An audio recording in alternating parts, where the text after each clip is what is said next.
sure why, Mr. Chairman. Mike's not on. But more than happy. Thank you. More than happy.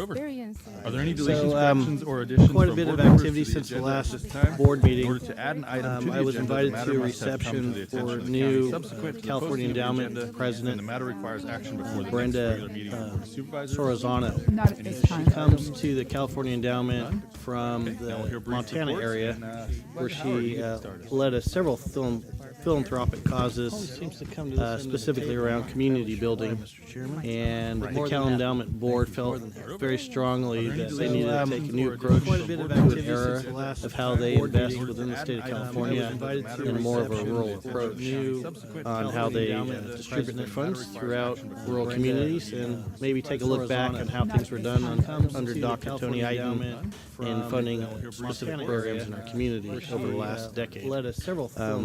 Many of you are aware that they've been integral in funding a lot of activities around True North in our community. Very strong. But in addition, I think they're going to take a relook at various things based on what she said at this reception, and I'm looking forward to actually spending some time with her when she's up here in the community next. Also attended the California Department of Transportation deal meeting. I also was invited to speak as part of a panel for our community over the last California State Association of Counties. Many of you are aware that it was quite an honor, as this meeting particularly focused on pre and post, but in addition, I think disaster preparedness. And because Del Norte was part of a lot of recent disasters, specific to fire, and with a past history of tsunami and flooding, they thought we'd be an excellent part of this panel. So I received quite a bit of feedback from it, but out of this disaster preparedness piece, we did quite a bit of communication around how communities, especially rural communities in particular, gather resources when resources are so thin. In particular, I led with conversations on how well our staff does, more importantly in doing outreach with not only the folks here within Del Norte County, but also with the school district, with the city of Crescent City, and other regional partners to make us a stronger community when natural disasters does strike, because it's an all hands-on-deck process. That resonated quite well in some communities like Lake that were also on the panel, and also Butte County, who recently went through the Paradise Fire. Some of the similar situations that they related did not seem to jive with what Del Norte County was doing to actively prepare for natural disasters. So well received, and I really appreciated CSAC's ability to have us there and have Del Norte more of in the spotlight going forward in the future. Also attended a meeting hosted by the Buckeye Conservancy in Humboldt County, and that was an elk working group that they have formed. Not unlike Del Norte, that has experienced a great number of elk problems in conflict with not only vehicles but landowner interests throughout the county. Humboldt County is now experiencing the same use of private lands with elk at more of a basis that is substantially where Del Norte County was 10 years ago. And that conflict, they hope to head off at the pass with pushing policy and legislation at a state level through a stakeholder-built organization of private landowners, environmental groups, and others that would address this elk issue at more of a regional approach and create policy that would help them manage elk populations so there's not as much conflict as we've seen in Del Norte County over the years, and we're playing catch up instead of addressing it very early at the onset. Also attended the Advanced Air reception at our Del Norte County Airport. Congratulations to Advanced Air. After a year here in business, their employments are quite high. There are over 15,000 employments, which was quite a bit more than we ever received under our previous carriers. So I'm excited about that, and in addition, their announcement of having a carrier partnership with Alaska Airlines. That's going to really open some doors for this community, and just being able to go either on the Alaska Airline website or Expedia or Travelocity, whatever booking feature you use, and being able to put CEC or Crescent City in there into that platform, and being able to see a ticket going all the way through to Crescent City or wherever you're traveling from Crescent City to whatever destination that might be. So it's a pretty cool thing. Also attended a Border Coast Regional Airport Authority meeting when where the Border Coast Regional Airport Authority meeting contracted with a letter of agreement with SiteLogic. And in addition, had a conversation with Matthew Mastroberte with the U.S. State Department about his work on the upcoming World Expo in Osaka, Japan throughout this year, giving him some various ideas on how best to attract Americans to Japan for the coming event, which opens next month. Also attended a meeting on farmland mapping and monitoring programs being launched by the California Department of Conservation, and a meeting with our Community Development Department, Roads Department, and engineering on our Craig's Creek disposal site, and trying to really figure out with the U.S. Forest Service how better to address things. Our sound system seems to be having issues now. Also had an interview with Sora Sato from Columbia University, who's doing a master's thesis on the 2011 Great East Japan earthquake and its impact on children, and how children-to-children relationships helped with the recovery of youth within those areas like Rickus and Takeda. So it was a terrific interview. Also set her up with some of our youth here in our community that have played a critical role in that. In particular, Haley Dearman, who was part of the original group of 6 students that returned Kamome to Rickus and Takeda. And lastly, I'll end, since Supervisor Starkey isn't here, but continuing to promote the Kamome Festival coming up on April 11th and 12th, and in particular the Taste of Japan that will be on the 12th that evening, and it promises to be an incredible event. Tickets are on sale online. Just enter Kamome Festival, it'll come up and you can purchase it right there. That's my report, Mr. Chairman. Thank you, Supervisor Howard. Supervisor Wilson. Yeah, the past couple of weeks we've had, I've attended board for Delaware Solid Waste Management. We had a meeting yesterday on LAFCO, went over and had a presentation by Klamath Fire on the issues that they are currently dealing with and the improvements that have gone on over their service and their board and budget.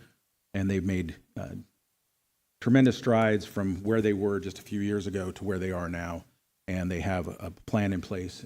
They're putting a strategic plan together to hopefully carry out and be able to provide much needed service. Amongst that, they are working hand in hand with Delaware Ambulance to get a unit stationed in Klamath. Won't be a 24/7, 365, but it will be a step in the right direction as far as having at least a base there, probably 8 hours a day, because that will greatly reduce that 45-minute response time when oftentimes emergency calls come in to get EMS to the site in Klamath. That's a great delay, even in areas like Gasky or above Gasky. It's the same, very much similar type of response that's necessary, because most of the time, out of just standard practices, most of the time your ambulances are based close to where the majority of calls are going to be from, and that tends to be in and around the county, city metropolitan area. I guess I can call it metropolitan. It's where the majority of the population in Delaware County resides, and so it tends to be centralized there, and especially around the hospital. So that will hopefully come in the next few months. They're working at finding a base station for them to be temporarily housed and then eventually permanently housed there in Klamath. We had discussions with both planning and other departments about upcoming actions and activities. Some of that will be presented today during the presentation on the non-county road improvements, what has been done last year, but what will be hopefully on the agenda for upcoming projects for the coming year, as well as maybe other policies and processes that may be looked at to try to find additional funding to make some improvements on some areas. But along with that, just got returned. I was out of town for 12 days. That's why I missed one of my meetings. With my family, we were traveling through Ireland, and it was a wonderful opportunity to get get back to Ireland. We do have family relatives that live there, and so still, as my wife's mother was immigrated to the United States when she was 19, so we still have family back in Cork. So having that opportunity to be able to go back and spend some time in Ireland was a great treat. So that concludes my report. Thank you. Thanks, Supervisor Wilson. Supervisor Short? Thank you, Mr. Chairman. I pretty much attended the same meetings that was already covered here, so I won't belabor that. One little piece about the Border Coast Regional Airport Authority meeting that Supervisor Howard mentioned, and that coupling with Alaska Airlines is the baggage, is another thing that I think people find real attractive, that you don't have to get your baggage, come out of TSA down at Oakland, find another airline, go back through TSA again. So your baggage can just follow you right along, and you don't have to go through that process again. So hopefully people will take advantage of the ease of that changing airlines down there to go to all kinds of different locations that Alaska Airlines serves. Other than that, worked on the Casa of Del Norte event that we had this past weekend. Wanted to definitely thank Chairman Borges here. He spent literally 2 days up on a ladder putting that room together with members of his family. And I've spent some time on a ladder. I don't know that I've spent 9 hours on a ladder, so I'm sure he experienced some aches and pains that he'll be feeling for a while, maybe, I don't know.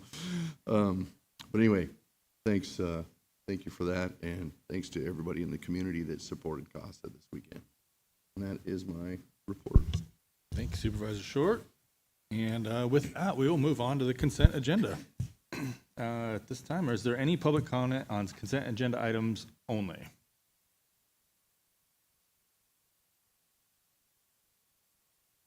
Seeing none.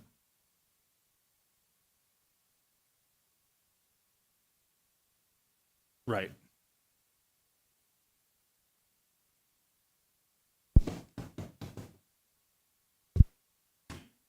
Hi, it's Alicia. I never know how long you guys are going to take. So I wanted to make a mention about the lead-in awards. Okay, so I don't know if you guys can even speak on this. It doesn't look like the sheriff's here, but what are we awarding exactly? Because we're not having any kind of task force for the drugs, for the trafficking, because it's drugs and human trafficking that's going on, and there's no actual effort that I can find being done with that. And I know the drug task force used to be something that was effective. I don't know why it got defunded, but I do know we have a ton of opioid settlement money that's in the community that I think they're still talking about how exactly they're going to use that.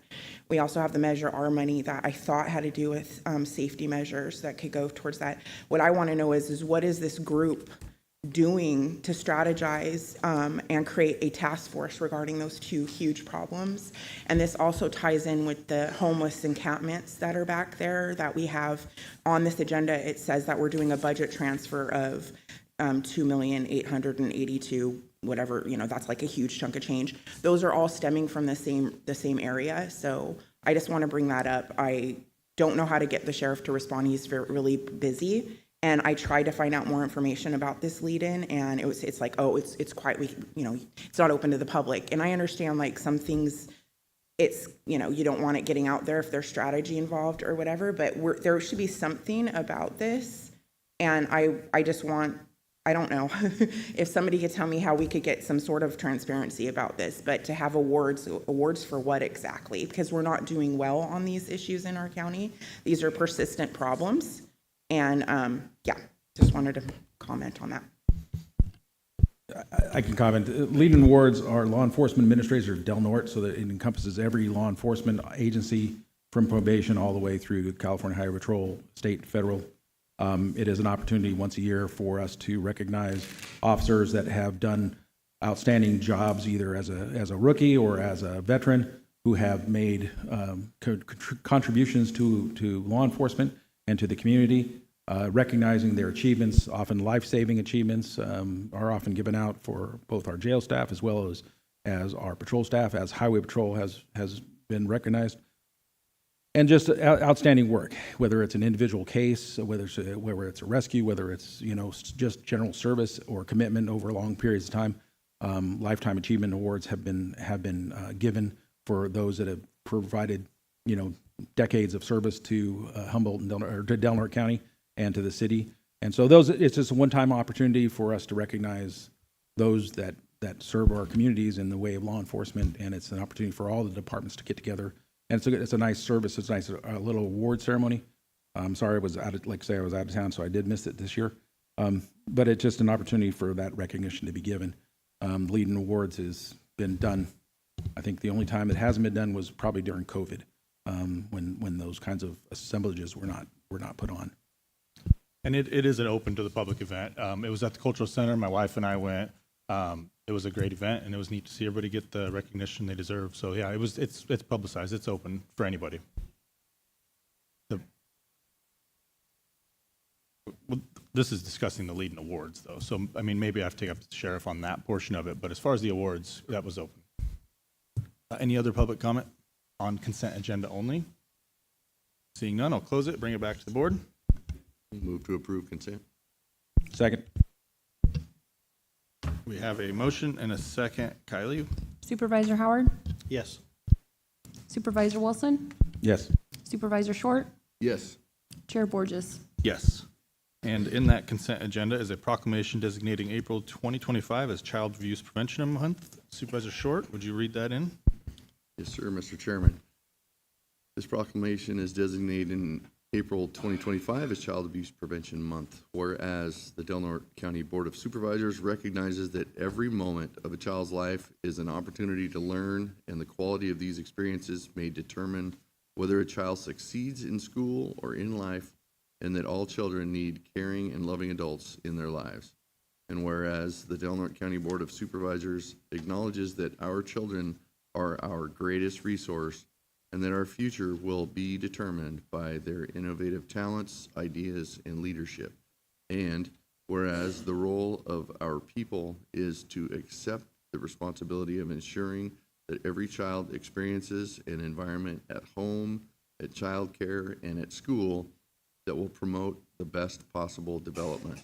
And whereas all communities have the responsibility of offering parents the education, support, and skills needed to provide a healthy, safe, and nurturing home for their children. Now therefore be it resolved that the Del Norte County Board of Supervisors hereby proclaims the month of April 2025 as Child Abuse Prevention Month, and urges the community to support the efforts of the Del Norte Child Abuse Prevention Council, First Five Del Norte Children and Families Commission, Del Norte Child Care Council, CASA of Del Norte County Health and Human Services, licensed foster care homes, public and private agencies, and programs advocating for children in Crescent City, and parents who have already provided a safe, loving, nurturing environment to their children, free of any outside intervention. Passed and adopted this 25th day of March, 2025. You have somebody to...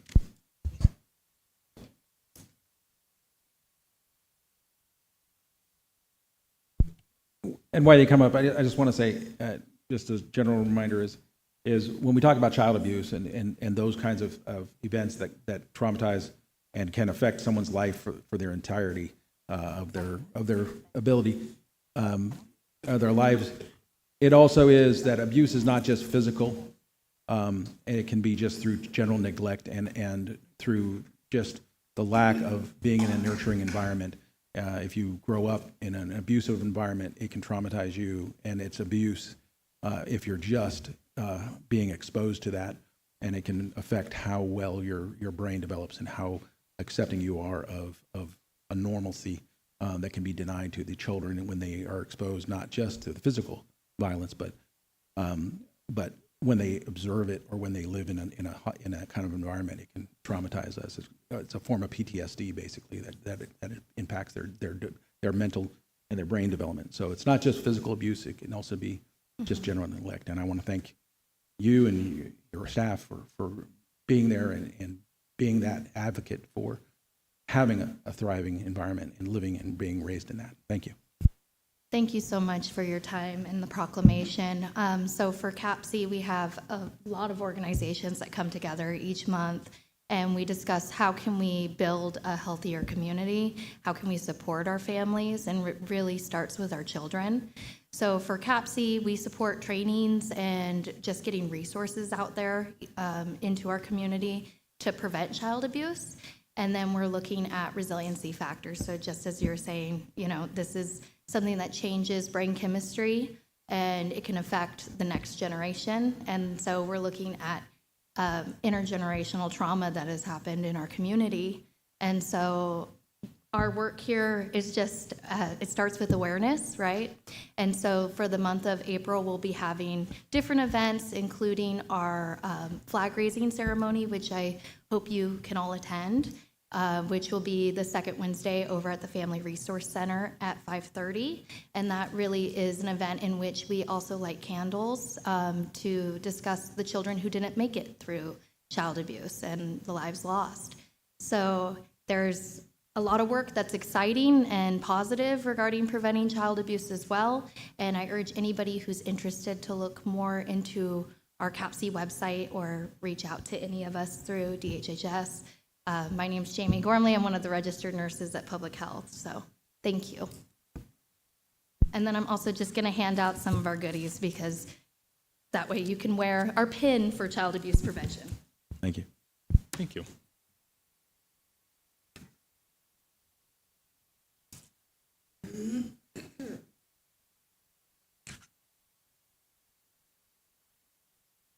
Okay, now moving on to our 10:25 timed item, our public comment period.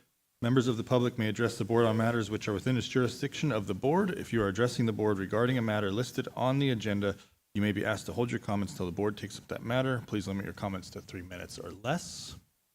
Any public comment? Good morning. I hope Valerie's not sick.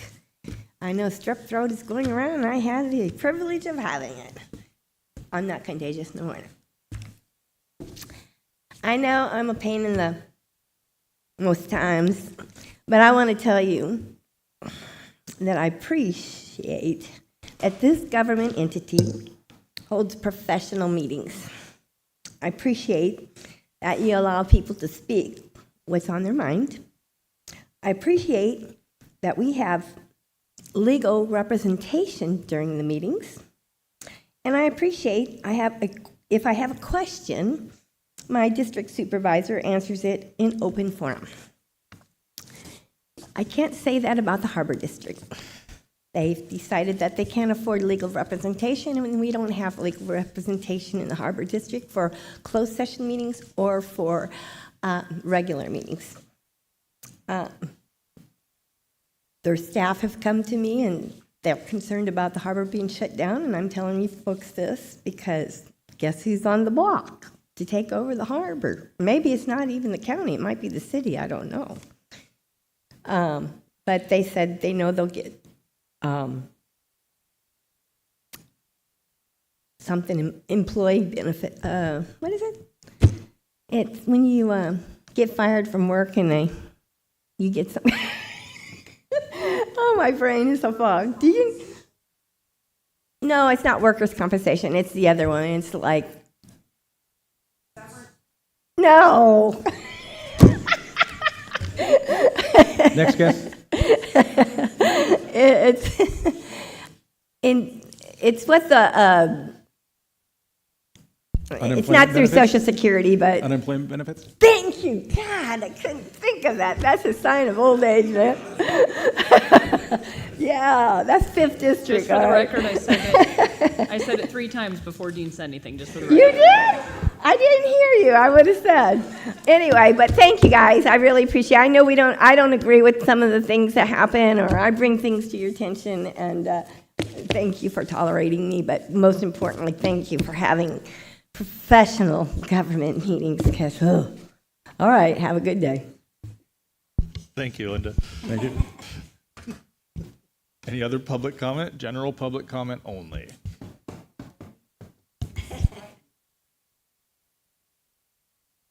So you got me confused about the general public comment. It's tied into a budget transfer item, but I don't know if that matters. Yeah, so budget transfer, you'd take that up. We'll ask for public comment during budget transfers. Okay, because it kind of ties into that, but it's not particularly, well, whatever. I'll wait. Okay, thank you. Okay, no other public comment? Then I will close it. And we're just shy. But I think I could probably read it in and make it. Is that allowed? No, it's 10:30 anyway. 10:30 timed item, perfect. Receive a presentation on work previously completed with special allocation of general funds used to improve non-county maintained roads. Number 2, review suggestions by the county engineer on ways to enhance the use of these funds and improve our community roads. Number 3, discuss and select repairs to public roads that are not part of the county maintained road system. Number 4, direct staff to include $50,000 in revenue in the recommended fiscal year 25-26 budget for the roads division budget. If adopted in the recommendation, fiscal year 25-26 county budget on June 24th of 2025, authorize the county engineer to expend those funds to repair the roads selected under item number 3 per the policy established by resolution 2024-005 as requested by the county engineer. Come on out. My goal was to get the longest introduction ever, so thank you, Joey. Excellent. Thank you, board. If you wouldn't mind launching the presentation, I think that's where we can start. All right, awesome. Thank you. So, general funding for roads not county maintained. So this board has, in the past year, set aside $50,000 for maintenance of some roads. So last year we delivered some rock out to Adams Avenue, Napa, and then we made some significant improvements on Darby. Basically, there's some pre-improvement photos. We had a moon crater here out in the middle of Darby. You can see the water's just running down the middle of the roads, not getting into any of the ditches or anything. We actually even lost an ambulance at one point into that moon crater. So. Is that a designated waterway? Non-navigable. So this County Roads was able to reopen some of the ditches, just doing some maintenance work, drained the lake there, and we're able to reestablish a few culverts for driveways, etc. Opening ditches on both sides. There was a lot of brush that needed to be removed just so we could get access to an existing ditch and do some maintenance there. So we were able to get this into a substantially improved and passable road. It's just in a graveled condition. This does not meet our county maintained road standard. This was only to make it passable for folks. Projects proposed for this coming year.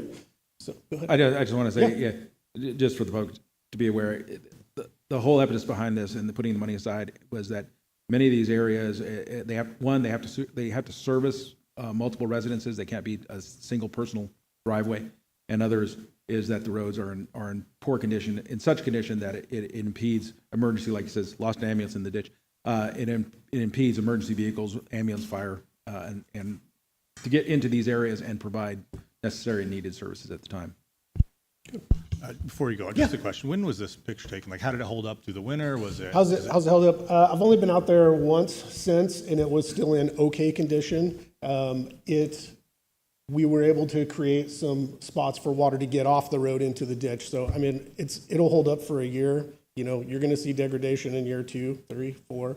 If it goes 5 years with no maintenance, that would be outstanding. But yeah, so. All right, proposed projects. All the projects here were essentially brought by supervisors and recommended. So Lake Street, this is north of Washington. Again, this is not a county maintained road, so it's not eligible for funding with gas tax money. So what we're proposing here is about $10,000 worth of work, and that would include grading and ditching. There's some limiting factors here in that there's a paper street that continues to the north. That's all encompassed by coastal. There's wetlands. And so we're really limited to what we can do through maintenance. So it's really just grading, doing some ditching. We can't make the type of permanent improvements that would be needed to have longer term benefits for this road. So inside the scope of what we're proposing, $10,000 for Lake Street. That's not necessarily true, correct? You could go through a very expensive process of doing a coastal development permit to do those improvements. Yes, so inside the budget that we're talking about, if we were to pursue that, we would have to do coastal development permitting, But yes. generally, those costs could push this project over 100,000 quite quickly. It's not uncommon for especially small projects for the permitting costs to be equal to the cost of doing the development, especially for small projects like this. Thank you, John. Yeah. Yeah. Yep. Okay. The second project that was brought forward was Childs Avenue. This is adjacent to county-maintained roads, but not county-maintained. It does serve just a few homes. What we're proposing here is just $5,000 for rocks, for a little bit of rock and some minor grading to make the needed improvements, just to dress the road up just a little bit. The third project was State Street, and this is all west of Olive. Again, not a county-maintained road.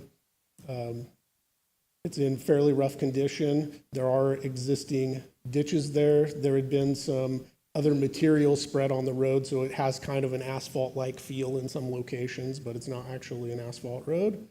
So again, here, just grading, ditching, doing some rock. There's also some dumping that has occurred, and that's right in one of the drainage ways. You can see a concrete barrier K-rail here, trying to prevent people from going back and continuing the dumping. John, I was just going to make a comment. If, in reference to that picture right there, this is on the far west end of State. Yep. If and when you guys are doing work there, could you coordinate with code enforcement? Because there is a vehicle throughway there now Right. that is facilitating some illegal dumping back there.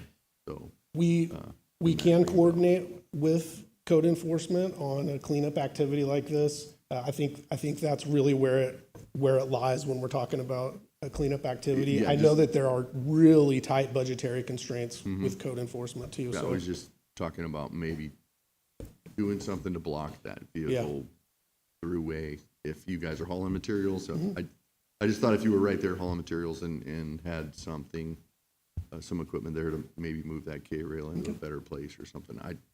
sure, try to limit That would be my only- access. Yeah, that would be the ask. That's all. Okay. Thank you. Yeah. So again, on State Street, we have some limiting factors. Again, coastal zone, like Supervisor Howard mentioned, in order to really fix the drainage, we'd need a coastal development permit. Again, wetlands and the dumping issue, which we've already brought up. So really, we're going to, for the money that we're proposing here, again, we're probably going to step back from right where that dumping area is. We can clean up some of the ditches and add some rock, do some minor grading, but getting into new work is very costly, especially in the coastal zone. The fourth, I'm going to call this Darby 2.0. So basically just fixing some drainage on Darby, get the water that's currently running in the middle of the road just back into the shoulders. There are some existing ditches and culverts that we'll be able to clean and examine.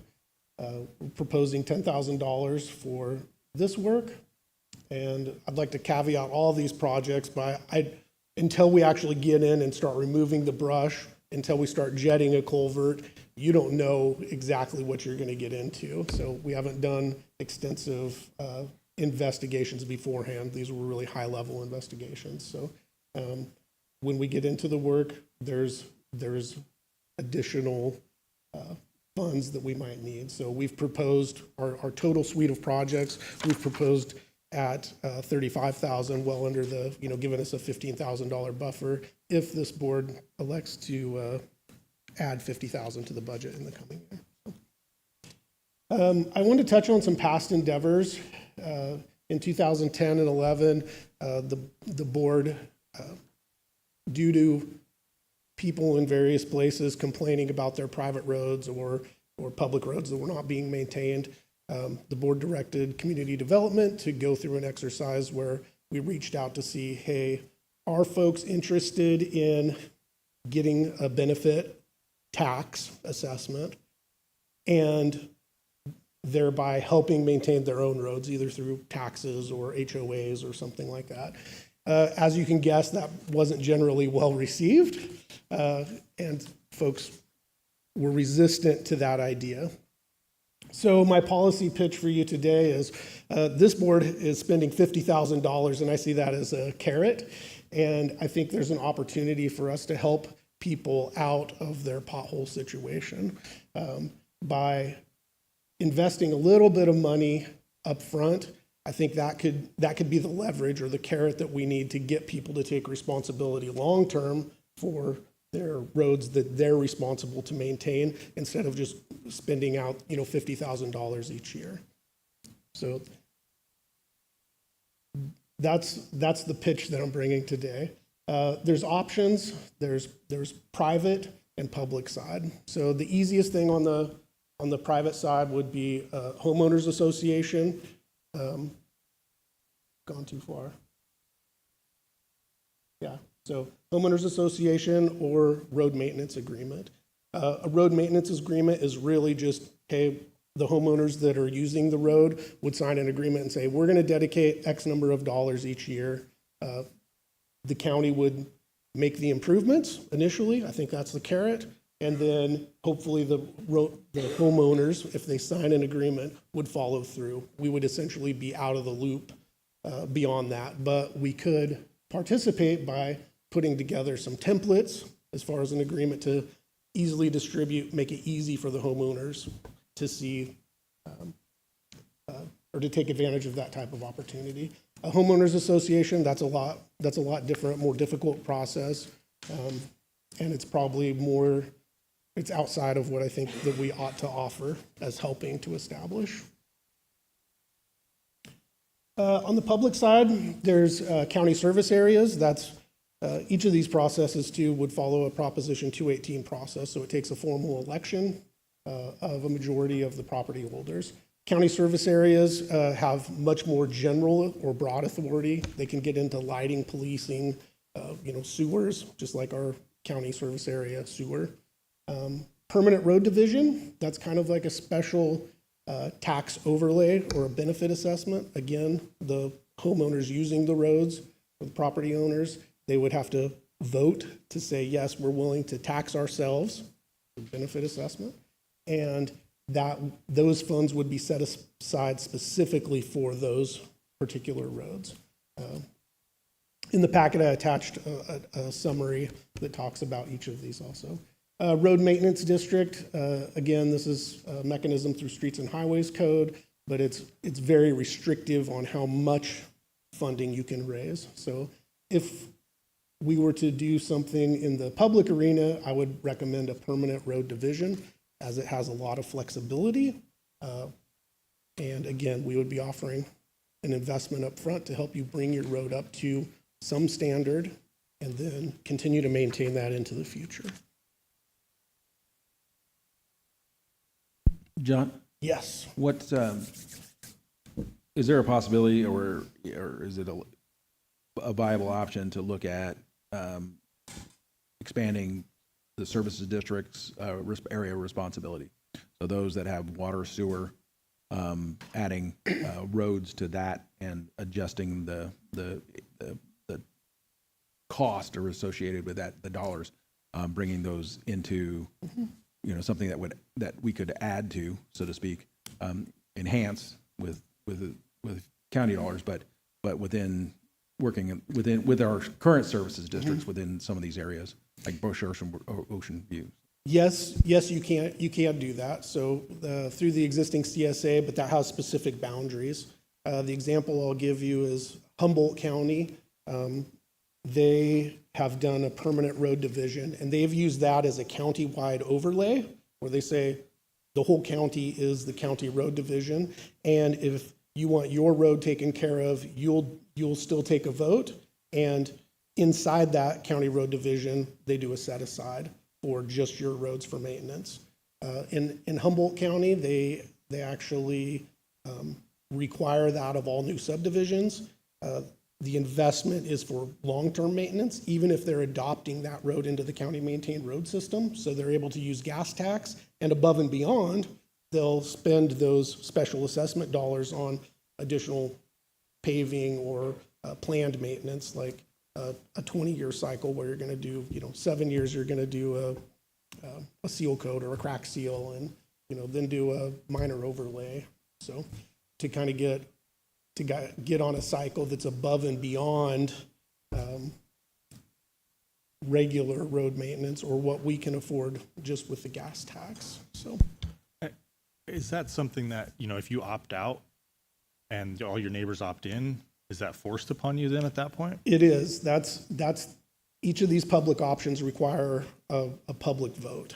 So, yep. And so it would be forced upon you at that point. So.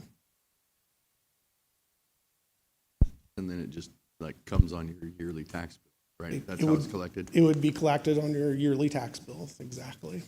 So each of those options, the CSA, road district, or the road maintenance districts. Because I know a lot of our area and what we're dealing with in District 5, what's proposed to be dealt with in District 5, and what has been dealt with. A lot of those areas are rentals. They're not. The majority of the individuals are not the actual property owner. A lot of those are rentals. We do have a modicum of mix. I mean, in both ways, property owners and renters. But that area, a lot of the problem areas are largely rentals, not the actual owners of the properties there. So Yeah. it definitely would fall back to the property owners as opposed to the renters. Yes. And then the last idea that I'd like to present is the idea of, I'll call it a revolving fund, where the board would establish a certain amount of funding and say, we're going to loan this out to this particular road. And only if those neighbors say, yes, we want to improve our road, and we have a whole suite of options. Do you want to bring it all the way up to road standard, or do you want some lesser standard? And there would be an opportunity through a revolving fund to make targeted investments that don't just do Band-Aid type repairs like we were talking about on Darby, but actually do more significant repairs, and then are paying those funds back over time through their tax bill. And instead of saying, hey, you're going to pay the full $500,000, this board might say, hey, we're going to invest $100,000, and that pays 20% of the cost, and then over 20 years you're going to pay that money back, or 10 years, or whatever those timeframes are. So that's the last piece, and that would work inside any of these public options.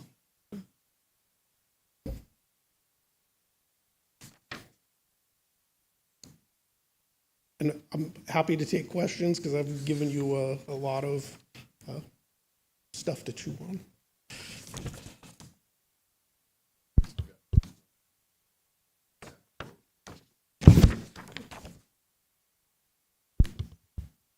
On the, going back to the possible road, since there is extra funding, I've had multiple people come about like a certain road lately. Is it too late for future ideas or to look into them, or how do I? Nope.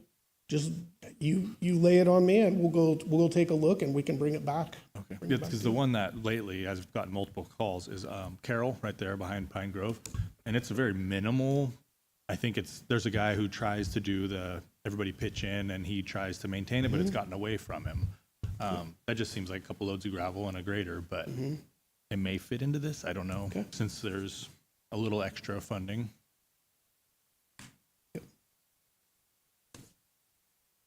Other comments? I would just second that on Carroll. It's very long and riddled with potholes. It definitely does need it. So I guess right now we could probably open this up for some public comment on it, and then we'll bring it back. So any public comment on item number 14?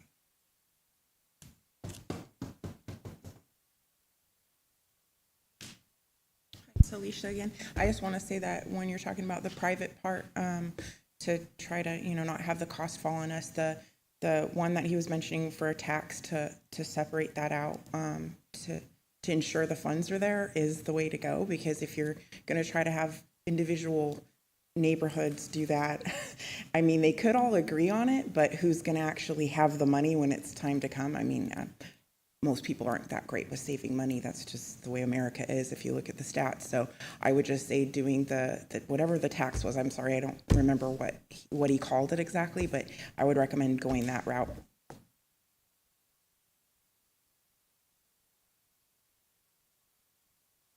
Any other public comment? Nope. Seeing none, I'll close it. Bring it back to the board. Any further discussion? No, I would make a motion that we set aside the 50,000 for the upcoming budgetary year, and that we allow staff to move forward with the recommended areas, as well as maybe additional Caroline areas that will be addressed and looked at as possible projects for this upcoming year. And then we also look at other options that maybe have been presented here today as possible ways to raise additional funds so that more extensive repairs can be made to some of these problematic areas, and bring it back to the board if it's so on what plan we want to, between staff and board members, on what potential change we may want to go to make more extensive road repairs to these non-county maintained roads. Kylie, did you get that motion? You get it? You want me to slow down?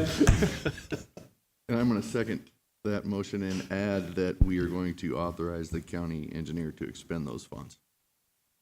Dean, are you okay with adding that? Yes. And Kylie, is that clear enough what he motioned? 1, 2, 3, and 4. I'm thankful it's recorded. Okay, we have a motion, we have a second. Kylie, would you pull the vote? Supervisor Howard, Yes. Supervisor Short, Yes. Supervisor Wilson, Yes. Chair Borges. Yes. Okay. All right, moving down to regular items. General government, number 15, information item only. Receive an update from administration on the status of capital projects recently completed and currently in progress.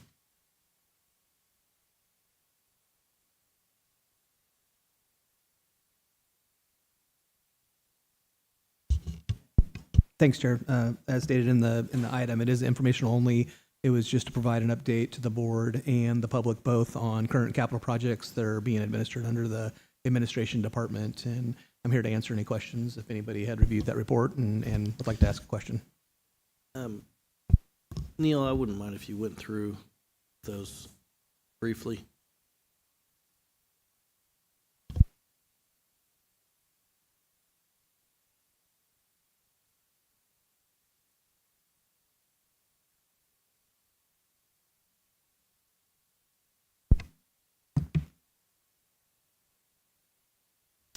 Okay, the first, can you hear me?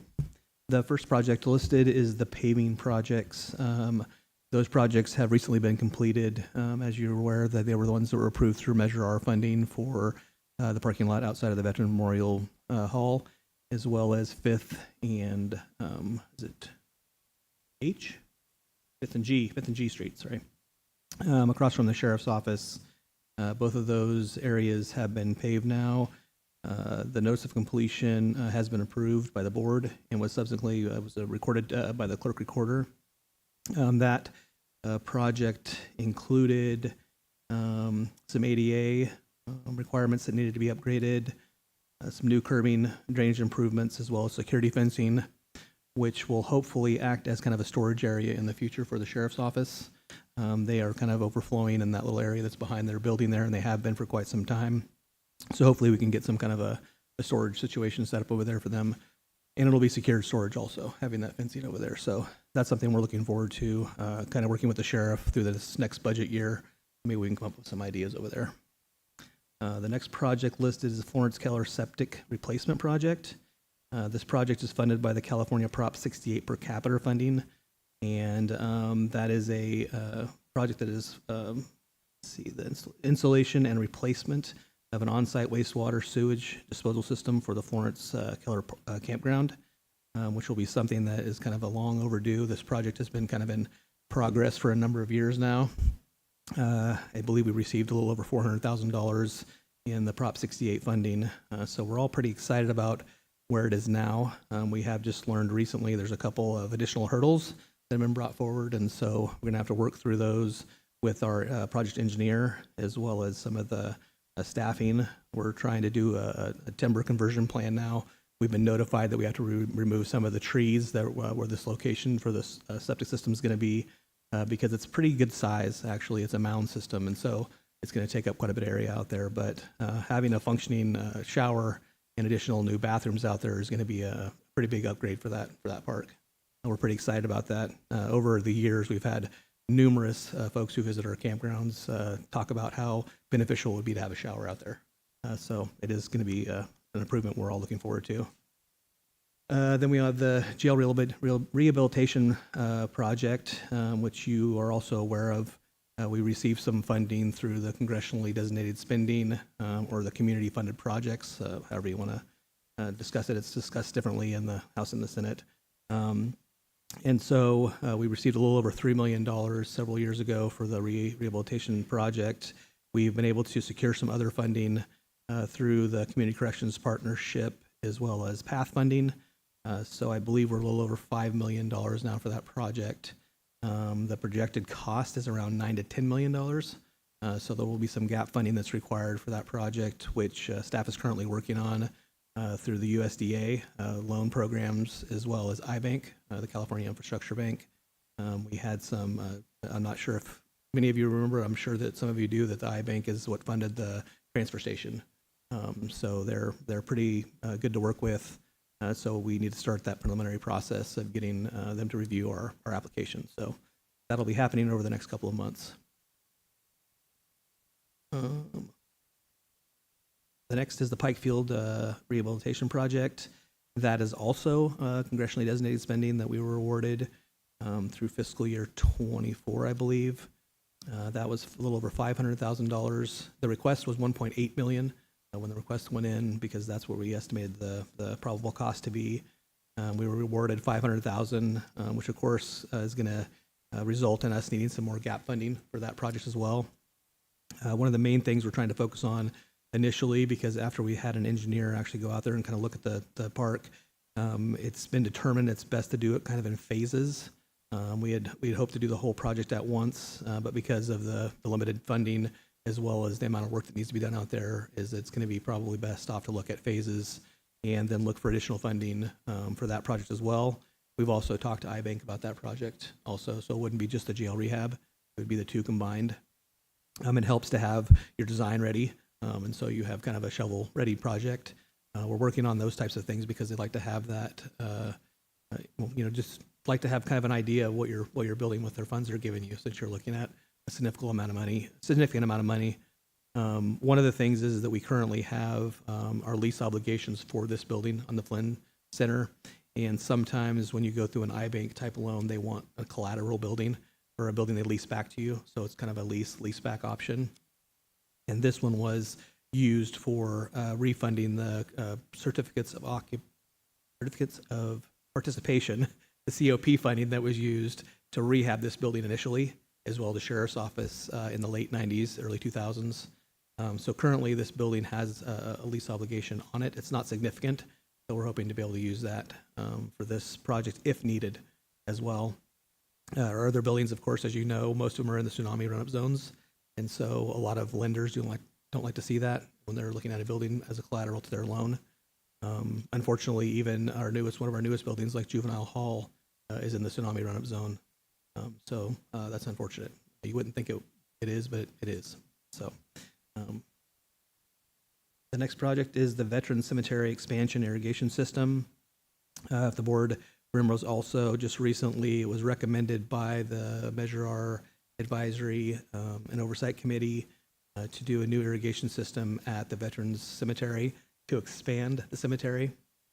It's a much-needed expansion. That was recently went out to bid. We had, I think, 5 or 6 different vendors show up at the mandatory walkthrough. And so we are expecting bids. It looks like the due date is Friday, April 4th for those bids. So it was good to see that kind of interest. It's kind of hit and miss for some of our projects, depending on how busy everybody is in our community, but it was nice to see that interest for that project. And Veterans Memorial Hall re-roof. Again, that project has been noticed for invitation to bid. The walkthrough was conducted last Friday. I believe we only had 1 vendor show up. That's really kind of a hit and miss with the roofing projects. Sometimes we get 3 or 4 of them, and most often we get 1. So this time around we had 1 contractor show up for that bid. The Old Mental Health asbestos removal, as all of you are aware, that has been completed as well. It's in the it's part of the IRF project and was funded by the IRF project. It's where the location on Williams Drive to get rid of the old mental health building that's been out there as an eyesore for a long time. I think it's been on a lot of our checklists to get that done. So it's we're all pretty excited about having that done. It's the future location for the microvillage, the emergency shelter, and the navigation center under the IRF funding. And an ADA transition and evaluation plan. That is something that we've been working on for a long time. Just initially, finding a vendor has been extremely complicated. This has been on a to-do list for a number of years since I've worked here at the county. It's a requirement to do an assessment of each of our facilities and our programs for access for individuals under the ADA compliance. So the transition for each of our facilities as well as each of our programs. And so it's a review of policy, not only the physical ability to enter these buildings and where we hold these programs, but also any kind of guidelines that restricts access to certain populations. And so that's all part of this assessment. It was a requirement, I believe, under Caltrans.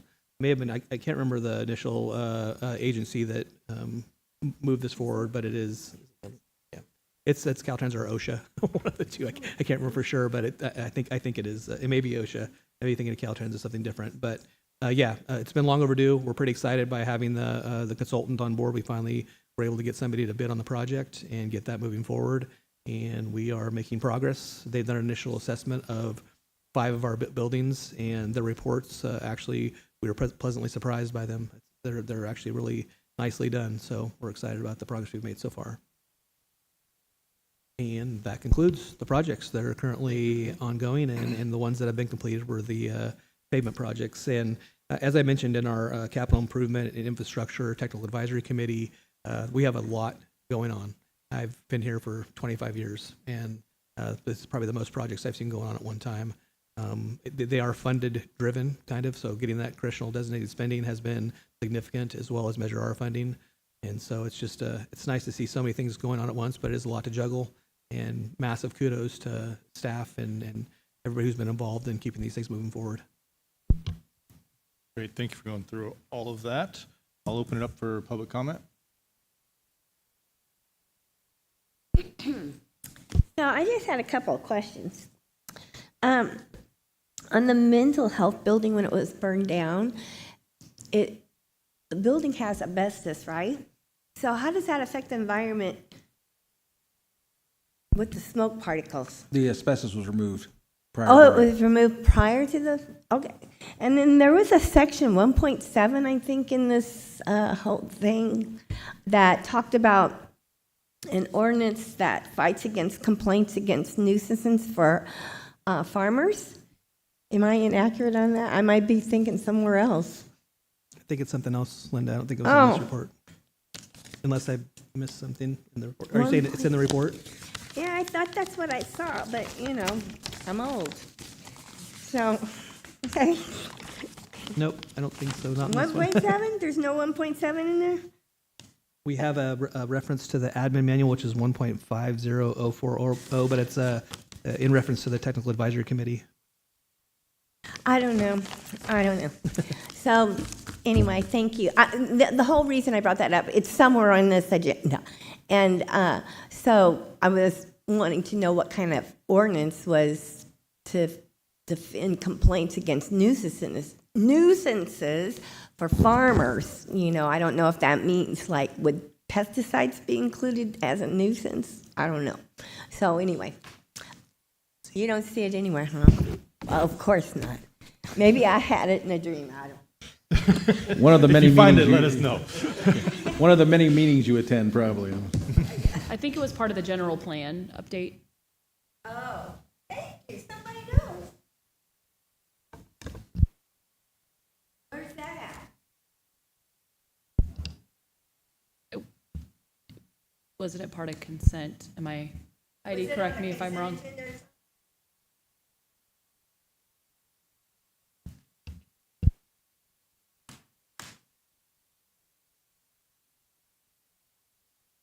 Annual progress report. General plan. I'm sorry, and that's my bad, because I Heidi, correct me if I'm wrong, please. Oh, okay.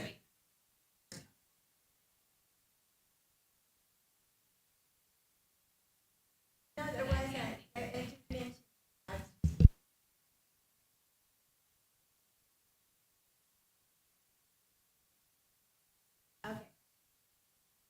What I do?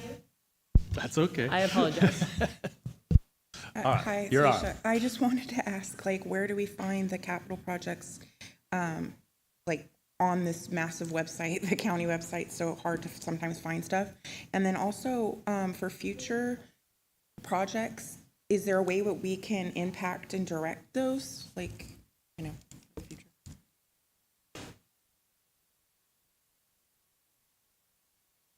Yeah, if you would address that, yeah.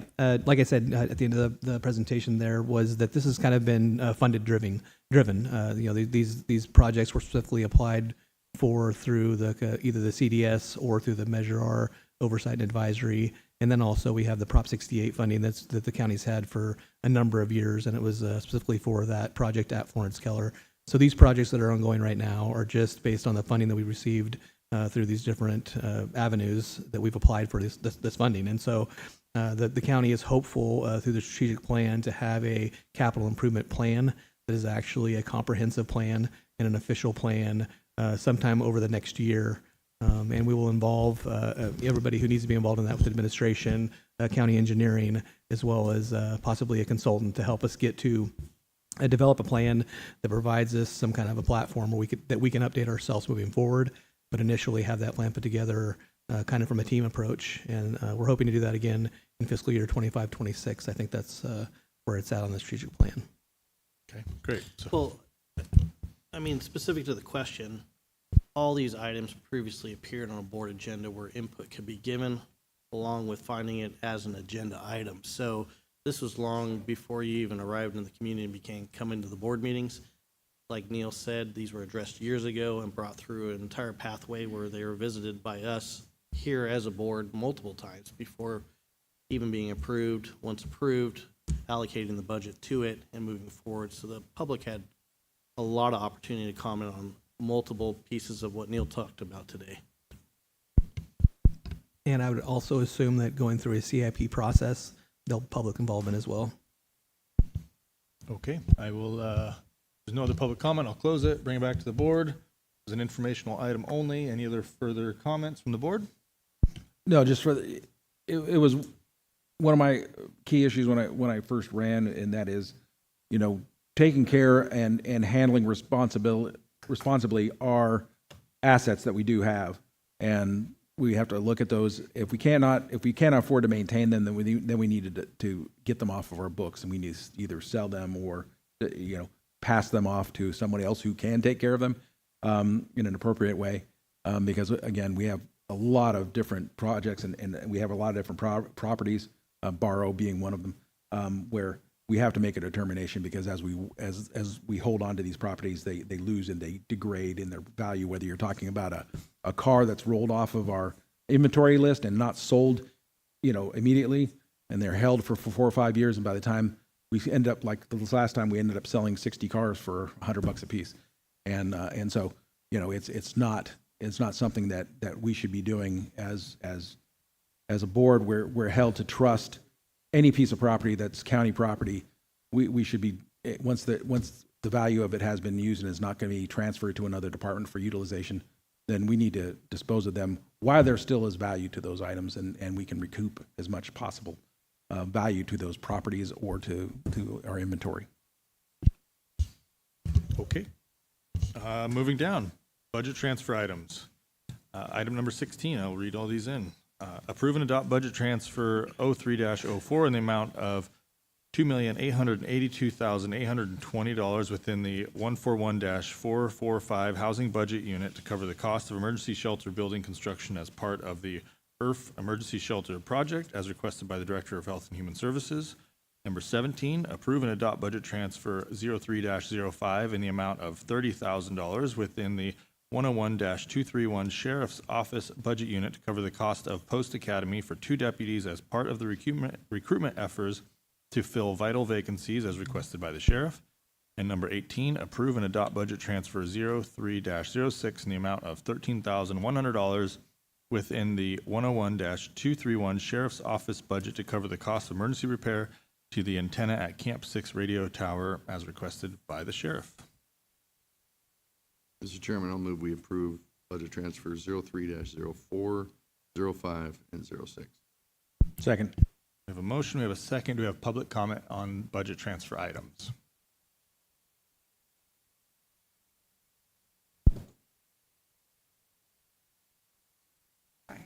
So yeah, this was the one I really wanted to ask, do we know how many people that this large amount of money is supposed to help with the unhoused situation? I know this is an investment for something that's going to be in place, that's going to help future people too, but I'm more concerned about the lack of preventative approaches that I'm seeing happening across the county. And I really want to see how can we start to shift our investment towards that. So, a lot of these issues all are stemming, like what I was previously mentioning with the crime and the drugs, and of course the unhoused and all that. A lot of it stems from not having literacy, not having good connections happening throughout schooling, and that ties in family involvement. That's all basically a nexus of our school district. I understand this is a problem because the school district is a special district.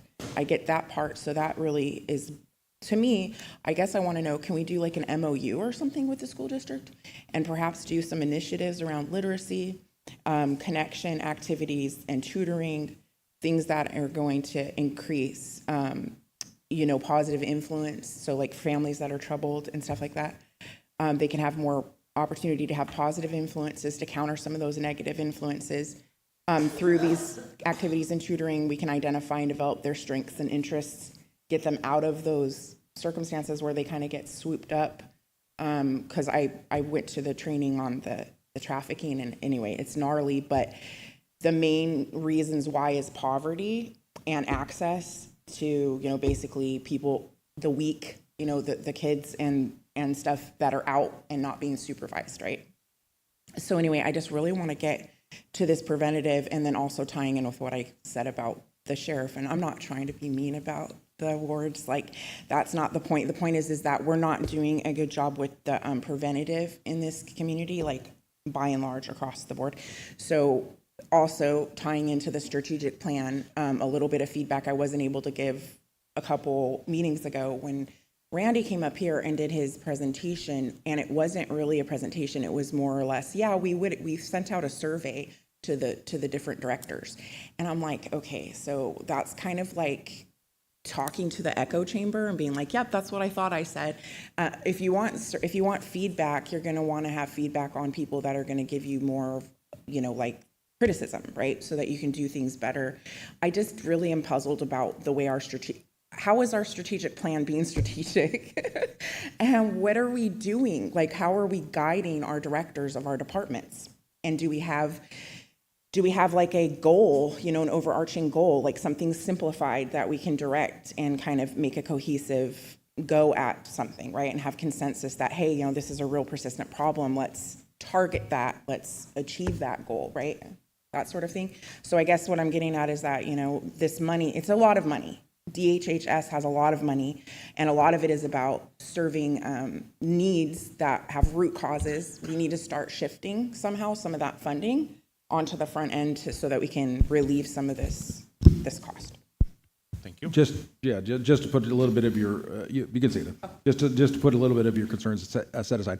So this money that's being sent is actually for the shelter itself. It's not for the programs that are going to be in it. But the good thing about the programs that are going to be in it is that people that are approved to go into the shelter, they have a short period of time, about 7 days, to take advantage of the services there. During that period of time, they will be evaluated and determine what are their hurdles, what are the things that are impeding them from being more productive citizens, whether it's reading, whether it's drugs, whether it's alcohol, whether it's mental health, whatever will be identified as what are their impediments to having what would most people consider a normal life.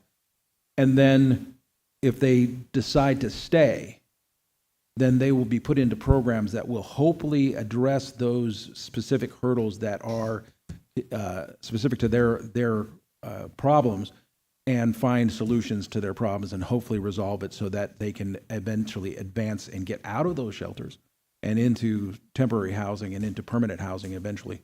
So it is a process, but it is also a requirement for them to get the shelter.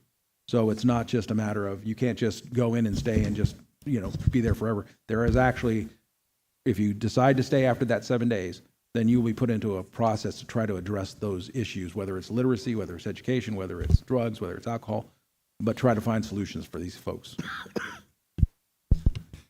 Just to answer your question about the number in the building, 60. It's transitional, of course, but 60 is the number of people that can be there at one time. Okay. Any other?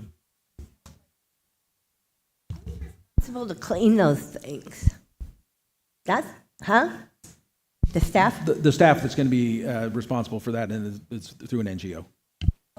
Okay, so going to close public comment and back to just the budget transfer items only is what we're actually Motion to discussing here. approve as read into the record. So we already have a motion, we already have a second. So if you have any further comments about the do? budget transfer, Yeah, we already have a motion and a Where the second. hell was I sitting? anything else from the board before we vote? Okay, Kylie, would you pull the vote? Supervisor Howard, Yes. Supervisor Wilson, Yes. Supervisor Short, Yes. Chair Borges. Yes. Okay, moving down to legislative and budget issues. Number 19, authorize the chair to sign a letter of support for AB 993 as requested by the Rural County Representatives of California, as recommended by the Assistant County Administrative Officer and Director of Community Development. Mr. Chairman, I move that we authorize the letter of support. It's second. The motion, we have a second. Any public comment on item 19? Okay, seeing none, I'll close it, bring it back to the board. And Kylie, would you pull the vote? Supervisor Wilson, Yes. Supervisor Howard, Yes. Supervisor Short, Yes. Chair Borges. Yes. Item 20, approve the use of Measure R funds for property storage, urgency item, and direct staff to prepare the necessary budget documents to reflect this approval as requested by the sheriff, coroner, the auditor controller, and the county administrative officer purchasing agent. I'll move to approve this one as well. Second. We have a motion, we have a second. Any public comment on this? $10,000. Could you not have gone to Costco and got a few of those to do it? I think they're about $150. I mean, that's a lot of money for one of those freeze things. What is it called? Yeah, vacuum sealing. Yeah, unfortunately, the ones at Costco or the ones there will not fit the size of items that they have to seal. Okay. Okay, close public comment, bring it back to the board. Kylie, would you pull the vote? Supervisor Howard, Yes. Supervisor Wilson, Yes. Supervisor Short, Yes. Chair Borges. Yes.